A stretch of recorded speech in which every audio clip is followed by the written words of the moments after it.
अस्सलाम वालेकुम नाजरीन। इस किस्त के आगाज़ में हम देखते हैं कि बहुत से फौजी जंगल में जंग की तैयारियों में मसरूफ़ होते हैं। अलाउद्दीन साहब तमाम सरदारों और सिपाहियों को कोला दे रहे होते हैं और खोजा साहब को भी दे रहे होते हैं और खोजा साहब इसके चेहरे पर काले दाग डालते हैं। इसी तरह बाकी तमाम फौजियों के मुंह पर काले निशानात बनाते हैं। अलाउद्दीन कहते हैं कोई मुल्क जंग के लिए इतना पुरजोश नहीं होता जितना कि हम हैं, अल्लाह का शुक्र है। फिर ख्वाजा साहब कहते हैं जंग तुर्कों के लिए शादी की खुशी की अलामत है। शहजादा अलाउद्दीन कहते हैं कि यकीनन ऐसा ही है। और फिर एक सिपाही कहता है ये हमारे लिए जश्न और काफिरों के लिए मौत का पैगाम है। खोजा साहब कहते हैं कि आप बिल्कुल ठीक कहते हैं। और फिर हसन साहब म्यान से अपनी तलवार निकालते हैं और कहते हैं खुद मेरी तलवार की आवाज़ से मेरा दिल जोश और खुशी से भर जाता है।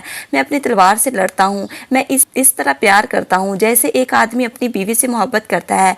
मेरा रास्ता फतह का रास्ता है। ये जंग मेरी शादी की तरह है। खोजा साहब कहते हैं आप सलामत रहें हसन भाई। हसन साहब कहते हैं आप भी सलामत रहें, शुक्रिया खोजा साहब।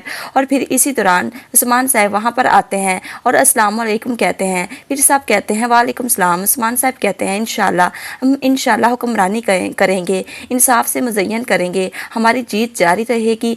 हम अपने बच्चों के गुरूर को बुलंद मुकामात पर ले जाएंगे जहाँ शहादत को शादी की खुशी समझने वाले बुजुर्ग पहुँच जाएंगे। अब वक्त आ गया है, हम काफिरों के सीनों में नेज़े बांध कर घीसेंगे। फिर हर कोई कहता है इंशाल्लाह हुजूर इंशाल्लाह।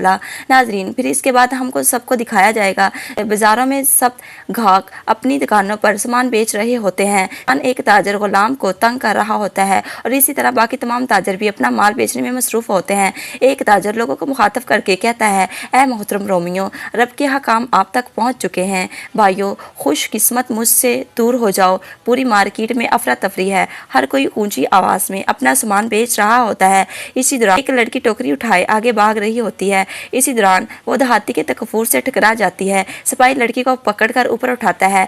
लड़की कहती है जनाब मुझे माफ़ कर दें। फिर एक और सिपाही लड़की को थप्पड़ मारता है और कहता है जाओ, और लड़की वहाँ से भाग जाती है। और फिर तकफूर अपने सिपाहियों को मुहाफ़िज़ों की तरह तादाद बढ़ाने को कहता है।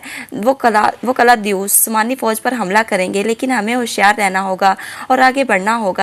और इसी दौरान ट्रैक फूड की जिद में आने वाली लड़की अपने वालिद के पास आती है जो सब्ज़ी फरोश है। लड़की अपने बाप से कहती है बाबा ये भी बेच दो। फिर इसका बाप कहता है नहीं बेटी, मैं इसे नहीं बेच सकता, मैंने ये आपके इलाज के लिए ख़रीदा है, तुम्हें ये खाना है ताकि तुम मजबूत हो जाओ। फिर टेक फ्यूर वहाँ पहुँच उस सब्ज़ी फरोश की सब्ज़ी और फल देखता है और उससे कहता है कि तुम ये सामान मेरी मंडी में बेच कर मेरी तौहीन कर रहे हो। फिर ताजर कहता है कि मुझे अफसोस है, मैं अपनी बेटी की बीमारी की वजह से काम नहीं कर सका। फिर तैफूर कहता है कि तुम्हारी बेटी तुम्हें अजीज़ है, लेकिन ये बाजार मुझे अजीज़ है। सिपाहियों से कहता है कि इसे बाजार से निकाल दो। ये सुनकर सिपाही ताजर को पकड़ लेते हैं। ताजर कहता है कि जनाब मेरे घर वालों पर रहम करें, वो भूखे हैं, हम काम नहीं करेंगे तो खाएंगे कहाँ से, मुझे माफ़ कर दे। तब तक फूर उसे ज़ोर से थप्पड़ मारता है और ज़मीन पर गिर जाता है। इसकी बेटी इसे दौड़ते हुए पकड़ती है और बाबा बाबा पुकारती है। तकफूर कहता है इसे यहाँ से ले जाओ, जबकि ताजर मुसलसल कह रहा है कि जनाब आपने मुझे माफ़ कर दिया, जनाब मुझे माफ़ कर दें, हम भूखे मर जाएंगे। लेकिन सिपाही उसे ले जाते हैं। फिर इसी दौरान एक और ताजर तकफूर के सिपाही के पास आता है जिसके हाथ में सोने का एक थैला होता है और इसे थैला देता है। तकफूर कहता है ताजर मैंने कुछ पैसे लिए हैं और बाजार में एक जगह किराए पर दी है, अब आप यहाँ कारोबार कर सकते हैं, ये जगह आपकी है। और ये जालिम ताजर इस गरीब से जंगल की दूसरी तरफ जब सोफिया काई कबीले से वापस आ रही होती है, हरासी ने उसे बताया कि पोइना बदल गया है। सोफिया कहती है मैंने उसकी परवरिश बतौर ईसाई की है, मैंने उसे इस तरह पाला जैसे कोई अपनी बेटी की परवरिश करता है।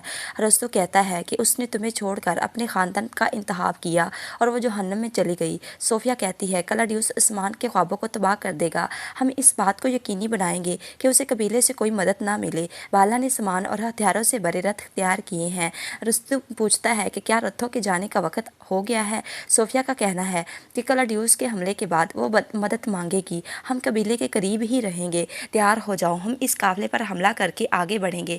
जबकि जंगल की दूसरी तरफ किला का दरवाज़ा खुल गया है। इसी दौरान एक सिपाही अपने घोड़े पर सवार होकर अंदर दाखिल होता है और बुलंद आवाज़ में कहता है तकफूर वैलस तुर्क करीब आ रहे हैं।